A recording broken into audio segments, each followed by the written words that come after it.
Welcome back to our weekly training here at Powered by Ground, the pie of real estate, focusing on new homes, resale, and distressed. If you look at your business, and I looked at my business, and if you're here to stay, you will learn that your clients go through different seasons of their life, and we have to learn how to properly serve your clients in those seasons of the life. We talk a lot about what do we do to service our clients and what do we do in our personal business development. So thought of the day, knowing the condition of the market. What is the market where you are at? I always say, do you have a pulse? What are days on market? How many actives? How many pendings?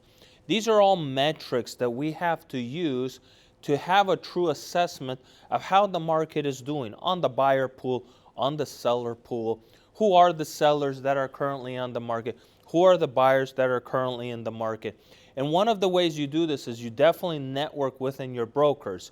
You network within your lenders. You network within your title reps to see the flow of people that are taking place. I even stop at apartments and lease offices and talk to property managers.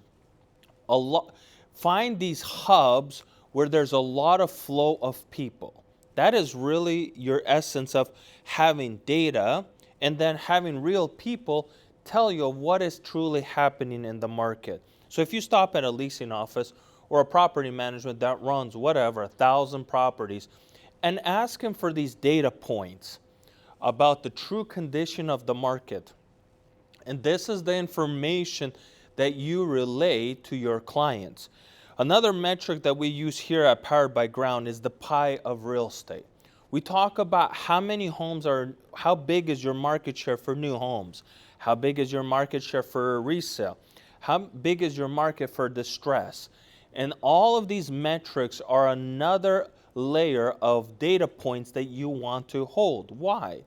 Because if there's still a huge sector in new homes, you have to gear yourself up and understand that there's going to be a lot of buyers and sellers asking you about that sector. Guess what? When the distressed sector goes up in market share, what are a lot of clients going to ask you? They're going to ask you about the distressed market. What is happening? How sellers are keeping their homes or modifying their loans and so forth. So understand the condition of your immediate market. Whether your population is 100,000 or 50,000, or a metro market where it's 1 million people, it doesn't matter. You have to know the condition of your market.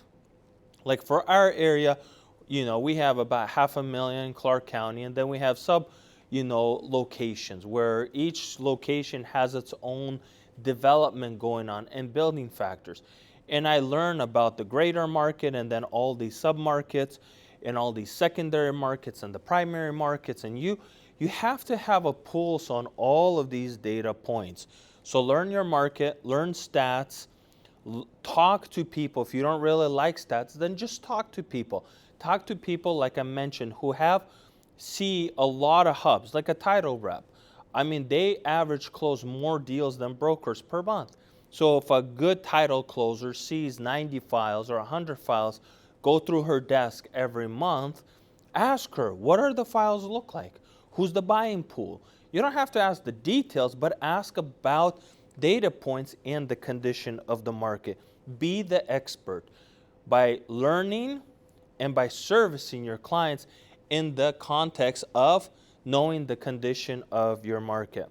Last time we talked about using learning base as your base of development in business, meaning you are always learning and understanding that is a huge contributor to your life as you're progressing through business.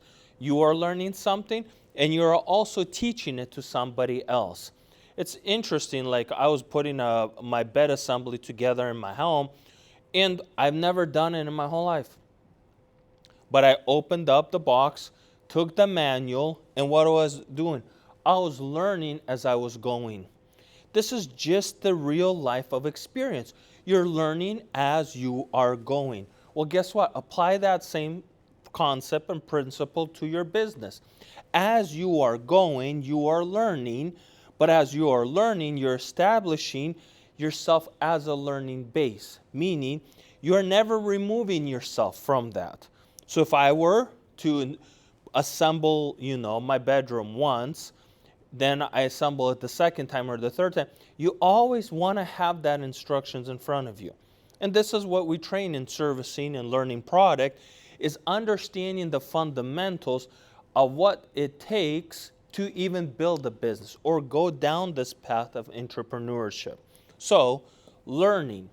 Use learning as the base of growing your business and moving through experiences in your business flow. Let's jump to the lesson of today.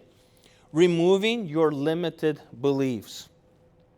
You see, we in life always have a comfort zone, and then there's the uncomfort zone. In moving into the territory that feels uncomfortable, oftentimes requires you to expand or remove belief systems or lies or concepts or conceptions that are not helping you move forward. So for example, you could say, I've never sold a new home. How do I do it? Well, if you just sit and restrain yourself in this position that I'm not going to do it, well, you'll never do it. But if the market's 33% in Clark County of new homes, you have to do it. So all brokers in this area have to remove this limited belief system. Oh, I've never done new home sales, so maybe I shouldn't do it. Well, no, you should. And it's a huge contributor to your business and to many other people's business. So you should remove yourself from this restraint that you have upon yourself. We have to, as we develop in business, we have to sift through our belief system. Just like we're sifting through market conditions and data points, and we have to sift through our belief system. And you might say, that's so much work. You have to do this and do that.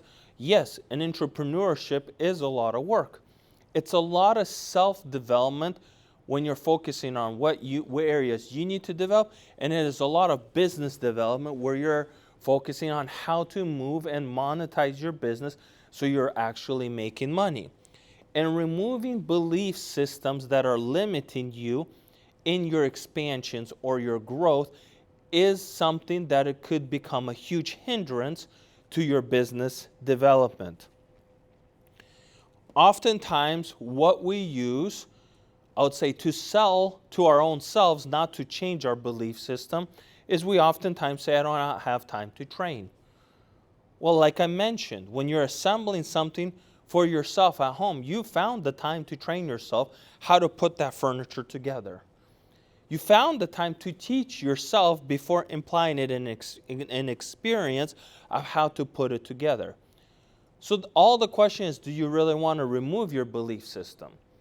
In a lot of territories that I've developed or conquered in business is because I would say, you know what, I've done this and I've done this, but maybe I want to try now to do this that I've never done before. And guess what? Yes, you have to find time for training. I can't be successful in this market. There could be a belief in, there's so many brokers. I will never be successful in this market. Yes, that is true. This business is very competitive. But like any other business is very competitive. Each business, you have to learn the ins and outs. You have to learn the condition of the market. You have to understand pricing. You have to understand market and so forth. So you have to unpackage your belief system that I will not be able to be successful. You have to understand, wait, how can I be successful? And how have other people been successful? When people look at me 20 years plus in this industry, my friend, I started in the same concept. There's so many other brokers. It's okay. There's plenty of work for everyone. Those who truly want to work at it. And it's amazing, all the brokers that I know who are top producers, who worked at it, eventually became top producers. But they all started with nothing. They all started with 0 transactions. I can't devote 3 hours for lead generating. Could be another statement that's so much work. But that versus compared to what? You see, I oftentimes look at how people make money in other countries, third world countries. I oftentimes look at people in other industries outside of real estate, in coals and mining and granite and growing crop and farming. And I look at other industries and I compare them to my industry. I mean, carrying out a laptop and a phone and a piece of paper and a pen all day and making 3 hours of calls and considering that hard work compared to what? Compared to what? Swinging a hammer during all 4 seasons of the weather? This is the whole thing. Your belief system, you have to work within yourselves and create this comparison. If you don't do this, what else are you going to do? What are other options on the table, if any? When I went into real estate, I understood that this is it. I am not going to look at other options. Actually, plan B doesn't exist. There's only plan A. It works and it will have to work, and I'm going to make it work. And that is the belief system that we have to develop when we're in entrepreneurship and we're in business building. You have to remove limited factors. And I'm telling you, people I've spoken to when I started the industry, and 10 and 20 years later, they're in the industry also. And we still talk.